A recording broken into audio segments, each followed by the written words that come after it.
Bonjour, nous sommes ravis de vous accueillir dans les espaces du Musée national d'art moderne pour l'exposition Yves Saint-Laurent au Centre Pompidou, une exposition dont nous sommes commissaires, Marie Sarré et moi-même, Christian Brien, conservateur au musée et chef du service des collections modernes. C'est une exposition que nous avons eu le plaisir de préparer avec la Fondation Yves Saint-Laurent Pierre Berger, qui nous a fait cette proposition d'accueillir dans nos salles des modèles du couturier. Nous n'allons pas présenter l'ensemble de l'exposition, ce sera vraiment à vous de venir la découvrir jusqu'au 16 mai prochain.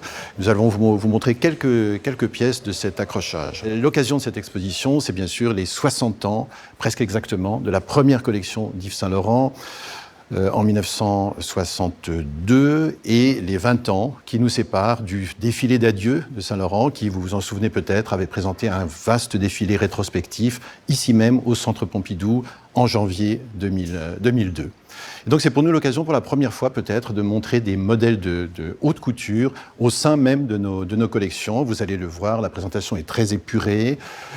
Pour la première fois, la Fondation a pris le parti de montrer ses robes pour elle-même, sans aucun accessoire, sans les bracelets, sans les chapeaux que portaient les mannequins au moment des défilés. Donc c'est une présentation extrêmement épurée, en confrontation avec certaines œuvres de la collection que nous allons avoir le plaisir de vous faire découvrir.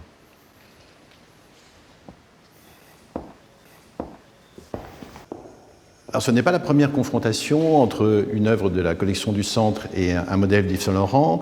Quand vous viendrez visiter l'exposition, vous verrez une blouse roumaine inspirée par un tableau célèbre d'Henri Matisse, puis une cape inspirée par Georges Braque notamment. Et ici, dans cette salle monographique qui est consacrée à Fernand Léger, nous présentons sur ce socle une sculpture un peu emblématique de la dernière partie de la carrière de Fernand Léger, et une robe qui a fait partie de la présentation de la collection Yves Saint-Laurent automne-hiver 1981, si je ne me trompe pas, qui est une robe avec un haut noir, vous le voyez, en velours, et une jupe de satin sur laquelle vous pouvez découvrir de nombreux éléments qui proviennent plus ou moins directement d'œuvres de Fernand Léger, de la période des années 30, des années 1940. Vous pouvez notamment apercevoir une fleur polychrome, qui est donc ce motif qui est agrandi par Fernand Léger dans les années 1950, au moment où il travaille avec le céramiste Roland Brice, qui l'aide à réaliser ces sculptures.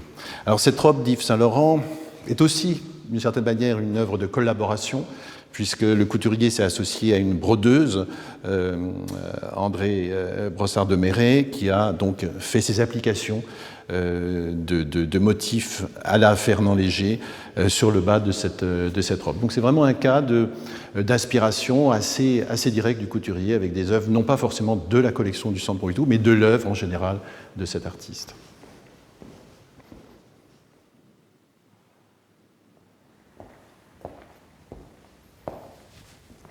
En 1979, Yves Saint-Laurent visite à la Bibliothèque nationale de France une exposition consacrée aux décors et aux costumes que Pablo Picasso réalise pour les ballets russes de Serge Diaghilev.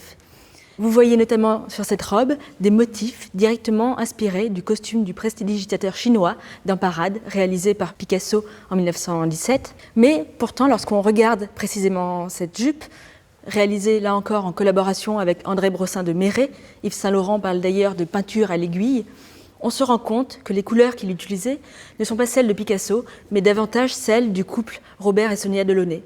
On sait notamment que dans la bibliothèque de son studio, Saint-Laurent possédait plusieurs ouvrages consacrés au couple et qui s'intéressaient à leur peinture, notamment à l'intérêt que Sonia Delaunay portait elle-même pour le vêtement. On retrouve chez Saint-Laurent ce même souci de mettre en mouvement la couleur, cette même dynamique et cette même puissance énergétique, en quelque sorte, de la couleur. Alors vous avez ici la mise en dialogue peut-être la plus attendue de cette exposition, puisque cette robe d'Yves Saint-Laurent est tout à fait iconique de sa production. C'est un modèle qui a été présenté dans la collection automne-hiver 1965. Dans cette même collection, Saint-Laurent s'était inspiré de la peinture de Poliakov. Ici, c'est une série d'à peu près 25 robes de cocktail en jersey de laine, qui à l'époque était un matériau assez moderne, qui s'inspire directement de certaines compositions des années 20, des années 30 de Piet Mondrian. Et donc c'est un moment important dans la carrière d'Yves Saint Laurent, puisque véritablement il fait sienne certaines des caractéristiques de l'œuvre néoplasticiste de Mondrian, l'aspect extrêmement épuré, l'architecture aussi des lignes comme des modèles. Ici, nous n'avons pas guère le choix pour confronter faire dialoguer cette robe avec une œuvre de la collection, parce que c'est la seule peinture de Mondrian que possède le Centre Pompidou, au moins pour ces années 1930. Alors, ce qui est intéressant de noter, c'est que Yves Saint Laurent est une sorte de précurseur en 1965. Piet Mondrian, qui pourtant a fait la grande partie de sa carrière à Paris, est absent des collections françaises, est très peu connu, n'a pas été encore montré par les musées nationaux. Donc les robes d'Yves Saint Laurent, les robes de cocktail, vont finalement beaucoup contribuer à la redécouverte de cet artiste absolument majeur de l'histoire de l'art du XXe siècle. Songez que cette peinture, là, donc la première de l'artiste entrée dans les collections du Musée national d'art moderne, ne rentre qu'en 1975, soit 10 ans après la création de cette robe par Yves Saint Laurent.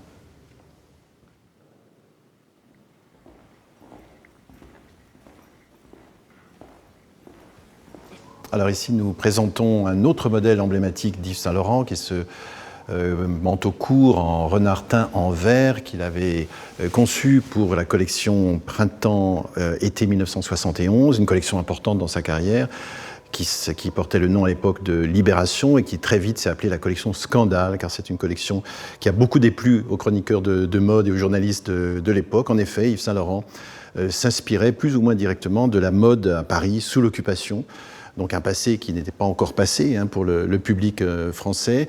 Une collection importante aussi parce qu'elle va lancer la mode du rétro.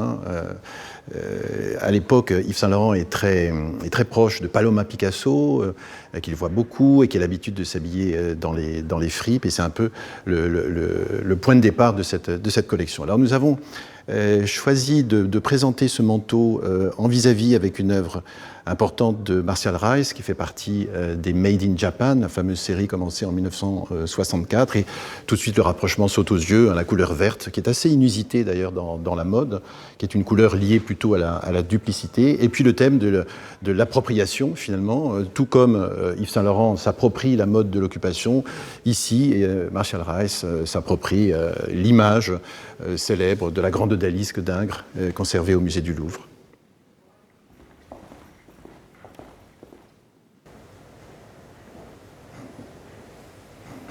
En 1966, c'est-à-dire tout juste un an après la collection Mondrian qui aura lancé le succès de la maison de couture, Yves Saint Laurent réalise une collection automne-hiver en hommage au pop art, qui est, dit-il, l'expression de sa jeunesse. C'est un moment où le pop art commence à être diffusé à Paris, notamment grâce à la galerie Yolas. Yves Saint Laurent fera la rencontre d'Andy Warhol 2 ans plus tard, en 1968, lorsque l'artiste tournera son film L'amour, justement, dans la capitale française. Et il va donc s'inspirer de ce mouvement, de ces couleurs acidulées, de ces thématiques, pour réaliser une collection. Dans cette collection, plusieurs robes de cocktail aux couleurs acidulées et 2 robes inspirées directement des grands nus du peintre américain Tom Wesselmann. Une robe de cocktail courte avec un profil et une bouche, et ce modèle long que vous voyez ici. Cette robe du soir avec cette silhouette vraiment inspirée des peintures de Tom Wesselmann. Nous n'avons malheureusement pas d'œuvre de cet artiste américain dans nos collections. C'est pour ça que nous avons pris le parti de rapprocher cette robe de cette grande peinture laquée sur panneau d'aluminium de l'artiste Gary Hume, qui est l'un des membres du groupe des Young British Artists et qui lui aussi s'est réapproprié les grandes icônes de l'art américain, notamment les icônes du pop art. On reconnaît là notamment qu'il reprend le modèle de Tom Wesselmann pour isoler des détails anatomiques, comme le bras de cette pom-pom girl qui tient ce pompon jaune.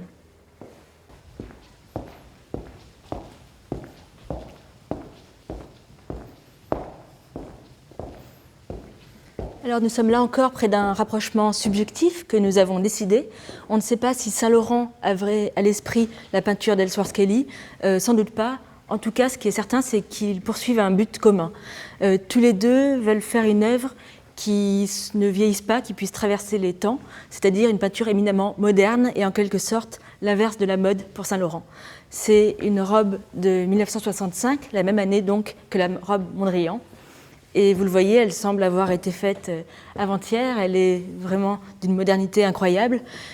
Et si Saint-Laurent parvient à une telle modernité, c'est justement que sur le modèle de Kelly, peut-être aussi celui de Matisse, il arrive à concilier l'intelligibilité d'une ligne parfaitement pure et une couleur évidemment très puissante.